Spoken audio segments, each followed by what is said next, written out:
और देखो शंकर भगवान जब बानर बनकर आए हैं, तो बानर बनकर आए तो शंकर भगवान हनुमान जी जब सब छोटे से रूप में है, शंकर भगवान हनुमान जी के रूप में, तो सामने सूर्य नारायण को देख रहे हैं। बोले देखो सूर्य नारायण, सोचा कि ये कोई फल है क्या, ऐसा लोग कहते हैं। और हनुमान जी महाराज उछल पड़े और सीधे जा रहे हैं सूर्य नारायण को मुंह में भरने के लिए। क्यों भाई, किसी ने पूछ लिया शंकर भगवान आप इतने मूर्ख हैं क्या आपको पता नहीं है कि सूर्य में और साधारण से फल में क्या अंतर होता है, आपको ये पता नहीं? शंकर भगवान ने कहा, हनुमान जी ने कहा कि बिल्कुल मुझे पता है कि वास्तव में ये सूर्य नारायण है। फिर बोले अरे मेरे संरक्षण में यदि सूर्य नारायण रहेंगे तो राहु से बचे रहेंगे, क्योंकि राहु भी आ रहा था ना खाने के लिए नारायण सूर्य नारायण को। तो हनुमान जी महाराज कहते कि मेरे संरक्षण में यदि सूर्य नारायण रहेंगे तो उससे बचकर रहेंगे। और देखो एक बात और याद रखो, हनुमान जी महाराज कोई साधारण बानर नहीं है। हनुमान जी महाराज को भूख तो है, लेकिन वो भूख किसी साधारण वस्तु की नहीं है। हनुमान जी महाराज को ज्ञान की भूख है। हनुमान जी महाराज को ज्ञान की भूख है और सूर्य नारायण साक्षात ज्ञान के स्वरूप है। तो हनुमान जी महाराज कहते हैं कि मेरा भोजन कोई साधारण नहीं होगा। तो हनुमान जी महाराज उछल पड़े सीधे सूर्य नारायण के पास, क्योंकि उनको ज्ञान की भूख है, इसलिए वो ज्ञानी नाम अग्रगण्य हो गए। साधारण बालक थोड़ी है जी, साधारण बानर नहीं है। तो हनुमान जी महाराज के रूप में जब प्रकट हो गए और हनुमान जी के महाराज के रूप में प्रकट। और एक बात और बता दें, हनुमान जी महाराज सोचते हैं कि इन्हीं के वंश में आगे चलकर मेरे स्वामी रामचंद्र जी प्रकट होंगे। सूर्य नारायण के वंश में ही होंगे ना, सूर्य कुल में उत्पन्न होंगे, भगवान राम प्रकट होंगे। तो यदि सूर्य नारायण ही सुरक्षित नहीं रहेंगे तो मामला गड़बड़ हो जाएगा। इसलिए राहु से सुरक्षित रखने के लिए सूर्य नारायण को अपने मुंह में भर लिए। हनुमान जी की ये भावना थी अपनी। इसलिए कई लोग बोलते कि क्या समझते नहीं थे? क्यों नहीं समझेंगे भाई? हनुमान जी महाराज नहीं समझेंगे तो कौन समझेगा? तुम्हारे बाबूजी समझेंगे क्या? तो हनुमान जी महाराज बड़े अद्भुत, बड़े दिव्य हैं। अब देखिए हनुमान जी महाराज के रूप में शंकर भगवान विराजमान हैं और बड़ी सेवा रामचंद्र जी की कर रहे हैं।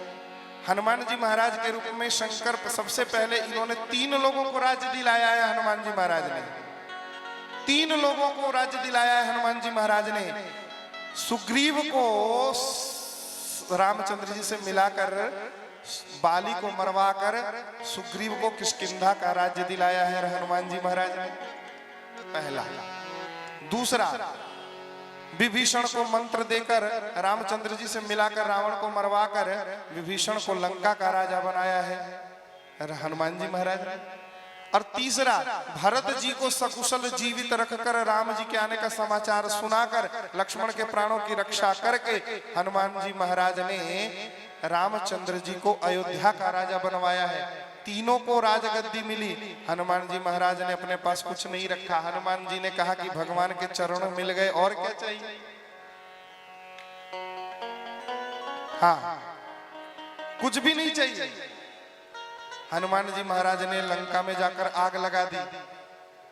किसी ने पूछा कि अरे भैया कुछ तो पॉकेट में 2-4 किलो सोना भर के ले आते, लेकिन कुछ भी भर कर नहीं लाए। हनुमान जी महाराज कहते हैं कि अरे जन स्वर्ण शैलाभ दे हम, मेरा शरीर तो स्वयं स्वर्ण शैलाभ, स्वर्ण के समान है हनुमान जी महाराज।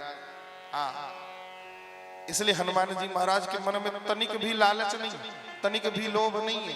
यही तो रामायण का आदर्श है जी। जहां पर सोना भी जला दिया जाता है वो रामायण है। अपि स्वर्णमयी लंका न मे लक्ष्मण रोचते, जननी जन्मभूमिश्च स्वर्गादपि गरीयसी। हे लक्ष्मण, इस सोने की लंका भी मुझे प्रसन्नता नहीं दे रही, आह्लादता नहीं दे रही। इसलिए मुझे तो अपनी जननी जन्मभूमि के ही दर्शन करने, अवधपुरी के दर्शन करने।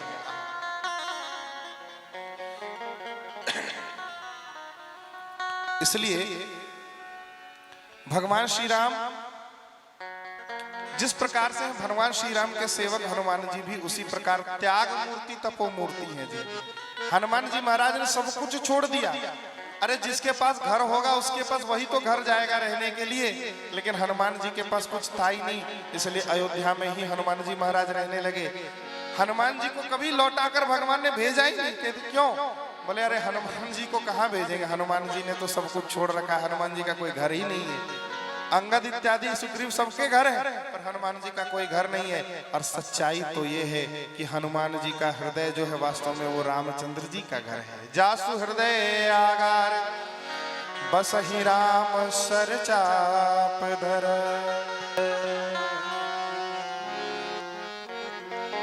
तो वही हनुमान जी महाराज के रूप में शंकर भगवान आए और रामचंद्र जी की बड़ी सेवा करी। शिव महापुराण में तो इसका विशेष वर्णन किया। कहा राम जी की सेवा करने के लिए जो रुद्र हैं, भगवान हैं, शंकर हैं, उन्होंने अंजना जी के माध्यम से धरती पर अवतार ग्रहण किया और भगवान श्री राम की बड़ी सेवा करी हनुमान जी महाराज के रूप में। शंकर भगवान का जो विशेष स्वरूप है रामायण में, वो इन्हीं रूपों में दिखाई देता। कहीं वो सेवक स्वामी सखा सियपी के रूप में दिखाई देते हैं, कहीं वो स्वयं बानर बनकर, हनुमान बनकर भगवान की सेवा करते हुए दिखाई देते हैं। और हनुमान जी ने अपने हृदय में ही, हनुमान बनकर अपने हृदय में श्री राम को स्थान देते हैं रहने के लिए। जासु हृदय आगार बसहि राम सर चाप धर, सुमिरि पवन सुत पावन नामू अपने बस करी राखे राम। और इसलिए वर्णन गोस्वामी जी वर्णन कर भी रहे हैं कि भगवान श्री राम के चरणों में प्रेम करने वाला हनुमान जी के समान कोई दूसरा नहीं है। हनुमान सम को बड़ भागी, नहीं को राम चरण अनुरागी। हनुमान जी के समान भगवान श्री राम के चरणों में प्रेम करने वाला कोई देह और दूसरा नहीं है। ये दास्य भाव, हनुमान जी महाराज का दास्य भाव जो है वो बहुत ही अद्भुत है। हनुमान जी महाराज निरंतर यत्र यत्र रघुनाथ कीर्तनम तत्र तत्र कृत मस्तकांजलि, बाष्पवारि परिपूर्ण लोचनम मारुति नमत राक्षसांतकम। राक्षस तो हनुमान जी महाराज दास के ही भाव में रहते हैं कि हम रामचंद्र जी के दास हैं।